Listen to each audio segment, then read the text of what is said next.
అభివృద్ధి పథకాలను కొనియాడారు నిర్మలా సీతారామన్ గారు. చాలా వైరుధ్యంగా ఉంటుంది ఏదైతే స్టేట్మెంట్స్ ఉంటాయో కేంద్రంలో. మాట్లాడండి విల్సన్ గారు, నోట్ చేసుకోండి. కేంద్రంలో రాష్ట్రంలో ఉన్నటువంటి బీజేపీ వైరుధ్యంగా ఉంటాయి. రెండు స్టేట్మెంట్స్ చాలా వైరుధ్యంగా ఉంటాయి.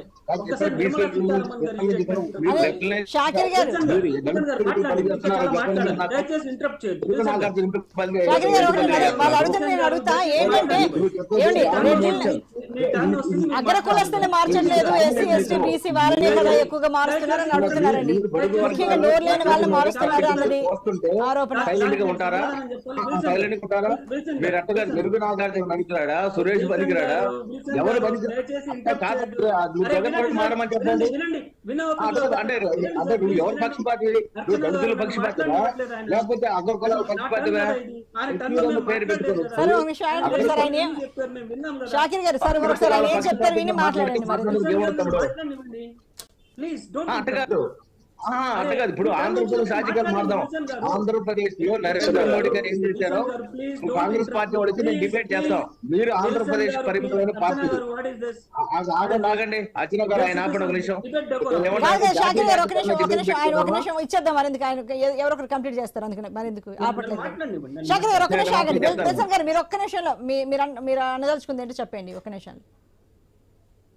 విల్సన్ గారు మీరే జాతీయ రాజకీయ డిబేట్ పెట్టదలుచుకుంటే ఐ న్యూస్ లో భారతదేశంలో ఏ రాష్ట్రాలు ఎటు మార్చామో మేము సిద్ధం. ఆంధ్రప్రదేశ్ రాజకీయాల గురించి మాట్లాడినప్పుడు ఆంధ్రప్రదేశ్ లో మీరు పీక కోస్తుంది, మీరు అవమానపరుస్తుంది ఎస్సీలని ఎస్టీలని బడుగు వర్గాలని.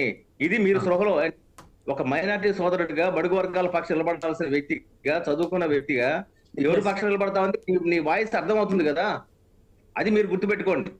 ఎస్ చెప్పండి. ఇప్పుడు చెప్తాను. ఇందాక మిత్రులు చెప్తా ఉన్నారు విల్సన్ గారు, టీడీపీ భాషా ప్రాతిపాదిక మీద వచ్చిన పార్టీ. నాకు తెలిసి తెలుగు వారి ఆత్మగౌరవం అనే దాని మీద వచ్చింది. వైసీపీ గురించి వైఎస్ఆర్ లెగసీ అన్నారు. బీజేపీకి మరి ఏమన్నారు కానీ నాకు తెలిసి హిందుత్వ అనే ఎజెండా మీద, జాతీయవాదం ఏమో కానీ హిందుత్వ అజెండా మీద వచ్చిందని భారతీయత అంటున్నారండి. జాతీయవాదం అనుకుంటున్నాను, హిందుత్వవాదం కాదు జాతీయవాదం. ఇంకోటి అమ్మఒడి గురించి కూడా మాట్లాడుతున్నారు. కేంద్ర ప్రభుత్వం అమ్మఒడిలో మేము ఇచ్చే డబ్బుల్లో ఎంత శాతం ఇస్తుందో చెప్పండి సార్. అమ్మఒడి కూడా మీరు ఇస్తున్నారు అంటున్నారు కదా, ఎంత శాతం అమ్మఒడి ఇస్తుంది? ఎన్ని వేల రూపాయలు? ఆంధ్రప్రదేశ్ లో అమలయ్యే ప్రతి పథకానికి డబ్బులు కేంద్రమేగా. మీరు 11 లక్షల అప్పులు తీసుకొచ్చారు. నిర్మలా సీతారామన్ ఏదో క్రిటిసిస్తారు. మీరు మాట్లాడాలి. భారతదేశం ఈ రోజు 3 వంతులు పెరిగినాయండి భారతదేశంలో అప్పులు. అప్పుల గురించి మీరు మాట్లాడాలి, మేము వినాలి దయచేసి ప్లీజ్. అంటే నేను ఆంధ్రప్రదేశ్ పౌరుడిగా మారుతున్నా, మీది జాతీయ పార్టీ కాదు. ఆంధ్రప్రదేశ్ లో ప్రజలు ప్రతి ఇంటి మీద 5 లక్షల అప్పు ఉంది. మీ బిడ్డల మీద కూడా 5 లక్షల అప్పు ఉంది ఈ రోజు. ఆంధ్రప్రదేశ్ పౌరుడిగా మారుతున్నా. రాజు గారు ఇంకొక విషయం, రాజు గారు ఇందాక మాట్లాడుతుంటున్నారు లీడర్షిప్ క్వాలిటీ స్కిల్స్ గురించి జనరల్ గా మాట్లాడారు ఆయన. నేనేమంటానంటే జగన్మోహన్ రెడ్డి గారు లీడర్షిప్ క్వాలిటీస్ కానీ స్కిల్స్ కానీ తెలియాలంటే ఇప్పుడు చూడండి, మేము దాదాపు 59 అసెంబ్లీ స్థానాల్లో దాదాపు మార్చాం. 11 స్థానాలు లోక్సభ స్థానాల్లో కూడా అభ్యర్థులు మార్చడం జరిగింది, కొంతమంది తీసేయడం జరిగింది. చాలా నామినల్ గా అసంతృప్తి అనేది చాలా చాలా వెరీ జరిగింది. అదే చంద్రబాబు నాయుడు గారు మండపేట పవన్ కళ్యాణ్ గారేమో రజానగరంలో ప్రకటించారు. ఎలాంటి పరిస్థితులు జరిగినా అక్కడ శ్రీనివాస్ చౌదరి గారు భవిష్యత్తులో సమయం చాలా తక్కువ ఉంది. రాజీవ్ రెడ్డి గారు ఏదో ఒక మాట చెప్తారంటే అసలు యాక్చువల్ శ్రీనివాస్ చౌదరి గారు మాట్లాడాలి. ఒక నిమిషం మీరు చెప్పండి. షాకిర్ గారు నేను ఏం చెప్పానంటే అసంతృప్తులను తగ్గించుకున్న పార్టీ అని చెప్పారు. నేను ఒక పార్టీ పేరెత్తలేదు. చాలా చక్కగా చెప్పారు మీరు లీడర్షిప్ క్వాలిటీస్ గురించి మాట్లాడారు కాబట్టి దానికి నేను ఎగ్జాంపుల్ ఇస్తున్నాను. రైట్ అండి షాకిర్ గారు, రైట్ అండి. శ్రీనివాస్ చౌదరి గారు మాట్లాడాలి. శ్రీనివాస్ చౌదరి గారు మీరు చెప్పండి. శ్రీనివాస్ చౌదరి గారు కేవలం 4 షాకిర్ గారు ఓకే అండి. శ్రీనివాస్ చౌదరి గారు మాట్లాడాలి. ఇంకొక చెల్లి రోడ్డు మీద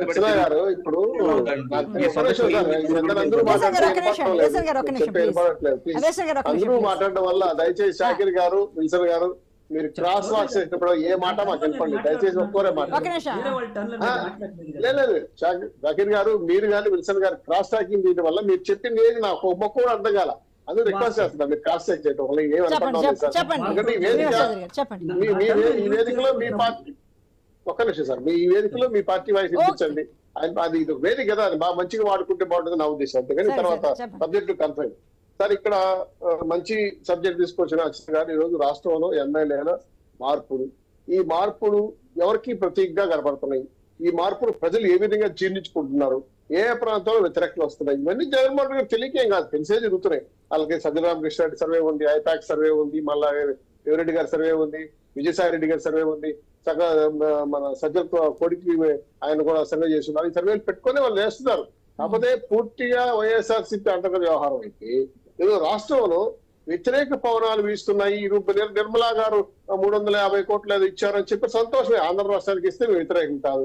కానీ ఇదే ఇంకో 2-3 క్వశ్చన్లు, జలశక్తి నిధులు ఉన్నాయి, దాదాపు 1,50,000 పైచి జలశక్తి నిధులు రూపాయి కూడా తీసుకోకుండా 5 ఏళ్లు ఊతికి వదిలేశారని చెప్పి జలశక్తి శాఖ మంత్రి చెప్పారు కదా.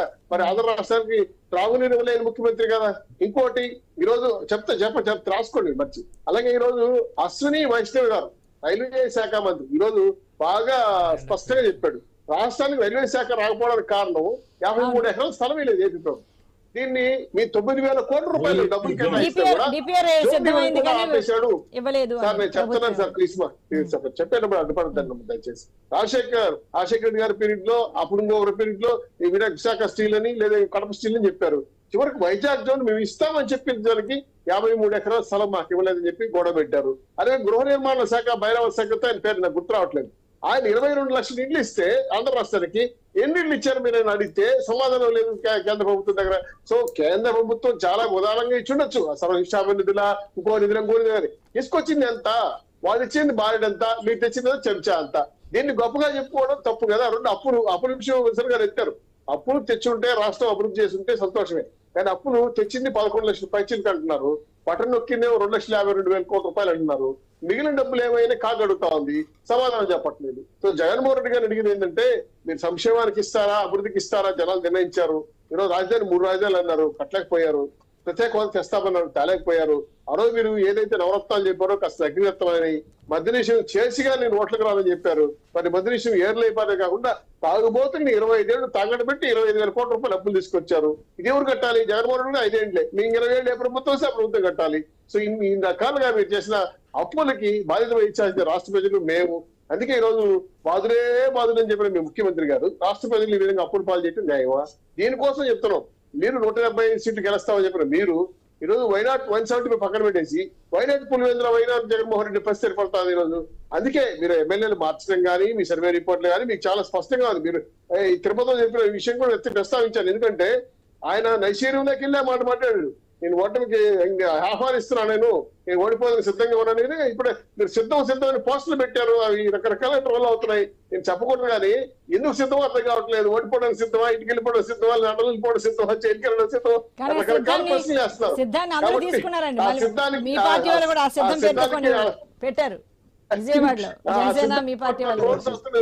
నవ్వుకుంటున్నాం మేము కూడా. ఎందుకంటే ఒక ఆలోచన విధానంతో ముందుకెళ్ళి మీ నాయకుడు జగన్మోహన్ రెడ్డి గారు ముఖ్యమంత్రిగా ఉన్నప్పుడు ఖచ్చితంగా 2024 మీరు గెలవాలనే ఉద్దేశం మీకుంటే, మీ రిపోర్ట్స్ మీ ఎమ్మెల్యేలు కరెక్ట్ గా ఉంటే ఈరోజు ఎందుకు వెళ్ళిపోతున్నారు పక్క పార్టీలోకి వెళ్ళి జంపు జిల్లాలు ఎందుకు అవుతున్నారు? నేను ఇప్పుడు విల్సన్ గారు అడిగారు, ఎస్టేట్ సభ్యుల నిధులన్నీ ₹1 రాష్ట్రంలో ఖర్చు పెట్టలా, వాళ్ళ భవిష్యత్తులో అంధకారం అయిపోయింది. ఆ కార్పొరేషన్ చీల్ చెండాడి వాళ్ళకి న్యాయం చేయకుండా పోయారు. అంత ఎందుకు సార్ జాకిర్ గారు మీ నవాజ్ బాషా కర్నూలు ఆత్మహత్య చేసుకున్నాడు కదా, భూములు మీరు ఆక్రమించేసి వైఎస్ఆర్సీపీ నాయకులని, మీ ముస్లిం చెందిన నేను అడిగే ఒక్క నాయకుడు లేడు కదా, మీ కనీసం మీ ఒక్కబోర్డు ఆస్తులు కాపాడేవాడు ఉన్నారా? మిమ్మల్ని అడుగుతుంది దయచేసి. ఎందుకంటే వేరే విషయం మీరు ఉన్నారు కాబట్టి మాట్లాడాల్సి వస్తుంది. అదేవిధంగా విల్సన్ గారు ఎత్తిన ఆయన జాతి సంబంధ విషయం కూడా ఆయన ఎత్తాడు, మీ విషయం కాబట్టి నేను అడగాల్సి వస్తుంది. కాబట్టి రాష్ట్రంలో ఎస్టీ ఎస్సీ బీసీ మైనార్టీతో సహా పూర్తిగా మహిళలతో సహా అసంతృప్తిలో ఉన్నారు. కాబట్టి గెలుస్తామనే ఆలోచన మీరు నిజంగానే ఒక రకంగా చెప్పిన డ్రీమ్ అయిపోతా ఉంది. ఇంకైనా మీ నాయకుడు 2 నెలల్లో సర్దించుకునే ఉందంటే అది కూడా లేదు. ఈరోజు కేబినెట్ మీటింగ్ చూడండి, టకటకటకటగా లాగానే మారేశారు. అదే ప్రశ్నలు ఇస్తే కరెంట్ విషయం మాట్లాడు, ఇప్పుడు అవసరం లేదు, అదే లాంగ్ ప్రశ్న ఇప్పుడు చేయనక్కర్లేదు, మాయనే వేస్తున్నాడు. సో ఇదన్నీ మీ ఫ్రస్ట్రేషన్ నుంచి మీరంతా మేకపోతే గాంభీర్య ప్రయత్నం చేసినా రాష్ట్ర ప్రజలు నమ్మే పరిస్థితి లేదు. కాబట్టి జగన్మోహన్ రెడ్డి గారు ఓటమికి సిద్ధమైన విషయాన్ని జనాలకి మెసేజ్ ఇచ్చాడని మీ ద్వారా తెలుసుకున్నాను. 24 జనసేన తెలుగుదేశం పార్టీ ప్రభుత్వం ఖచ్చితంగా ఏర్పడతాం, ఈ కష్టాల నుంచి బయటపడతాం, మీకు ఖచ్చితంగా సన్ రైజ్ ఆంధ్రప్రదేశ్ డెవలప్ చేసుకుంటాం, ఉద్యోగాలు పరిశ్రమలు రాజధానులు తెచ్చుకుంటాం. ఆ విధంగా మేము సూపర్ 6 హామీలతో ముందుకెళ్తున్నాం.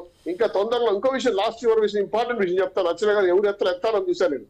ఈ రోజు జగన్మోహన్ రెడ్డి ముందు సూపు నాయకుడైతే ఈ ఎమ్మెల్యేలు అటు ఇటు మార్చే పరిస్థితి కాదమ్మా. రాజ్యసభ ఎలక్షన్ ఫిబ్రవరిలో పెట్టుకొని ఈ 56 మంది ఎమ్మెల్యేలు తిరగబడి ఇంకో పార్టీకి ఓటేస్తే రాజ్యసభ సీటు పోయేది కదా. ఇప్పటి వరకు మమ్మల్ని సీట్లు అనౌన్స్ చేయలేదు, అనౌన్స్ చేయలేదు. ఎందుకన్నా చేయలేదు మాకు తెలుసు. రాజ్యసభ ఎలక్షన్ జరుగుతున్నాయి, ఇప్పుడు సీట్లు తరగాలు పెడితే గొడవలు అవుతాయి అని రాజకీయ యువత ముందుకెళ్తాను జనసేన తెలుగుదేశం పార్టీ. మా జగన్మోహన్ రెడ్డి కదా, నేను చెప్పింది వేదం, నేను చెప్పింది ఎవరండి అనే టైప్ లో మార్చేస్తూ ఇప్పుడు రాజ్యసభ సీట్లు 3 రావచ్చింది, 1 వస్తుందా 6 వస్తుందా తెలియని పరిస్థితి వస్తుంది. కాబట్టి ఫిబ్రవరిలో వచ్చే నోటిఫికేషన్ పార్లమెంటు సమావేశాలు అయిన తర్వాత ఖచ్చితంగా జగన్మోహన్ రెడ్డి గారికి రాష్ట్ర ప్రజలు బుద్ధి చెప్తారు. ఓడిపోయే అంచుల్లో ఉన్నారు కాబట్టి మేము కూడా చెప్తున్నాం, రాష్ట్ర వ్యాప్తంగా ప్రజల యొక్క మూడ్ ఆఫ్ ది స్టేట్ ని మార్చుకుంటూ రాష్ట్రంలో జనసేన తెలుగుదేశం పార్టీ మీరు చేస్తున్న అక్రమాలు ఎండగడుతున్నాం ప్రజాక్షేత్రంలో. దానికోసం మంది కేసులు పెడుతున్నారు, గొడవలు పెడుతున్నారు, రచ్చలు చేస్తారు. ఈ రోజు నిన్న కూడా గొడవలు చేశారు. ఇన్ని చేసినా ప్రజాక్షేత్రంలో మేము ప్రజల కోసం పోరాడతాం దాన్ని ఖచ్చితంగా తెలియజేస్తున్నాం.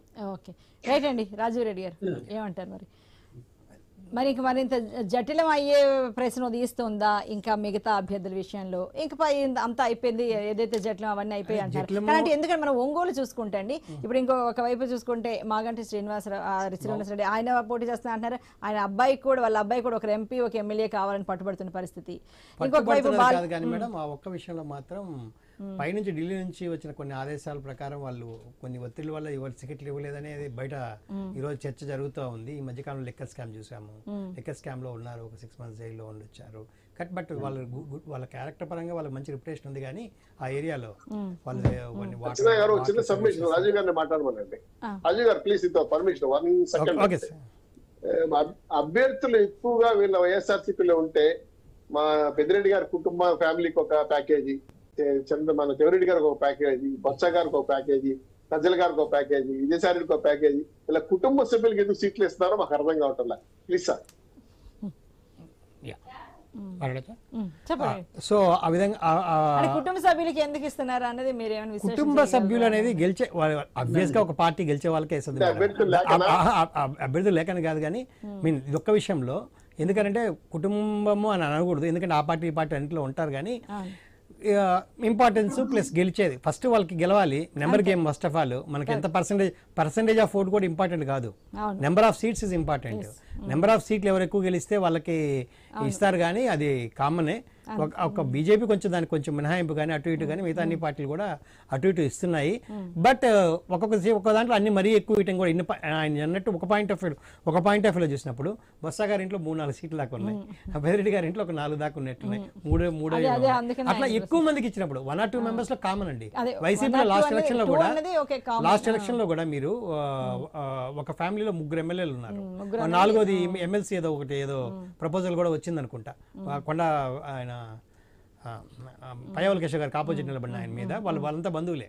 వాళ్ళు నలుగురు ఏమైనట్టున్నారు, ఒకే ఫ్యామిలీలో 3 ఎమ్మెల్యేలు ఉన్నారు, ఒకరు ఎమ్మెల్సీగా ట్రై చేసినట్టున్నారు నాకు తెలిసి, నాట్ రాంగ్. కానీ ఒకే పార్టీలో 4-5 వచ్చినప్పుడు, ఈ విధంగా వచ్చినప్పుడు శ్రీనివాస్ గారు వాళ్ళు అడిగిన దాంట్లో తప్పులేదు, ఎందుకంటే ఒక 10 seats దాకా వచ్చేసాయి కాబట్టి. ఇట్లా ఓవరాల్ కన్సెప్షన్లో తీసుకున్నప్పుడు ఖచ్చితంగా ఏంటంటే జనాల్లో ఏమవుతుంది అంటే ఈ మార్పులు చేర్పులు ఏందనేది ఒక థాట్ ఆలోచించాలి. అట్ ది సేమ్ టైం ఆలోచన వచ్చినా తప్పనను, బట్ ఆలోచన వచ్చింది అనుకోండి జనాల్లో మార్పు రావచ్చు రాకపోవచ్చు, ఫైర్ అవ్వచ్చు, మిస్ఫైర్ అవ్వచ్చు ఈ చేంజెస్ కొని. కానీ ఏది ఏమైనప్పటికీ కూడా ఒక క్లిష్టమైన పద్ధతి ప్రకారం ఇప్పుడు కొన్ని దగ్గర మార్చారు. మీరు ఒంగోలు అంటున్నారు, ఒంగోలు అలాంటి దగ్గర ఒక రెప్యుటేషన్ ఉన్న లీడరే, ఆయన ఏమి తక్కువ స్థాయి లీడర్ కానీ వాళ్ళ ఈక్వేషన్స్ వాళ్ళకు ఉండొచ్చు. మనం ఒక పాయింట్ ఆఫ్ వ్యూలో చూసినప్పుడు వాళ్ళ పాయింట్ ఆఫ్ వ్యూలో ఏముందో, వైసీపీ పాయింట్ ఆఫ్ వ్యూలో వాళ్ళ దాంట్లో ఉండొచ్చు. కానీ బట్ లాస్ట్కి అయితే కొంచెం ఏదో చిన్న గాలివాన్ అన్నట్టు, టీకప్లో తుఫాన్ అన్నట్టు మళ్ళీ ఆయన ఏదో నిన్న ఏమో పార్టీ మారుతారని వచ్చాయి, ఈ రోజు మాత్రం అధిష్టానానికి వదిలేస్తున్నాను అని చెప్పి సంథింగ్ అని చెప్పి ఏదో అయినట్టుంది. అది కూడా అతను కూడా కొంచెం సర్దుబారినట్టు అనిపిస్తుంది. బట్ వాళ్ళు ఫస్ట్ నుంచి చెప్తున్నట్టు వాళ్ళ స్టాండ్ ప్రకారమే ఒక టికెట్ మాగొట్టి వాళ్ళకి టికెట్ లేదని అంటాము, అదే స్టాండ్ మీద ఎక్కువ ఉన్నట్టున్నారు. బట్ సీట్లు ప్రకటించేదాకా మనం ఏది చెప్పజాలం, ఎందుకంటే మనం చూస్తున్నాము మార్పులు చేర్పులు జరుగుతూనే ఉన్నాయి. రైట్ అండి, థ్యాంక్ యూ వెరీ మచ్ అండి.